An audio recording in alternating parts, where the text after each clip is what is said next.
Abbiamo deciso di mettere assieme questi due territori, perché noi pensiamo che per le sfide del mondo c'è bisogno di dimensione. E la nuova dimensione di un'industria Treviso, che oggi ha ratificato la fusione con Padova, è davvero notevole. Quasi 170.000 imprese, con oltre 280.000 addetti.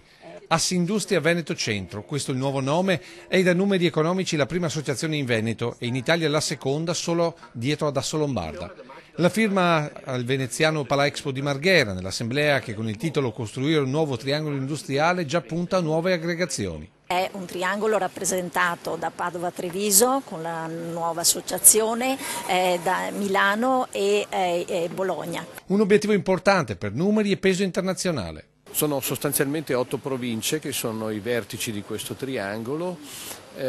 Idealmente si potrebbe immaginare che questi vertici si rafforzano anche con Venezia da una parte, con Varese dall'altra, fino a racchiudere sostanzialmente una realtà economica che è quella in sostanza della Lombardia e dell'intero nord-est, che in termini di PIL sarebbe gigantesca, potrebbe confrontarsi con le più grandi nazioni europee, sarebbe la sesta nazione europea, mentre in termini di valore aggiunto manifatturiero sarebbe addirittura la quarta. Una potenza economica, quindi anche politica, capace di spingere scelte importanti, e non a caso questo triangolo nasce da 3 regioni impegnate nel percorso dell'autonomia. Questo è un dato significativo.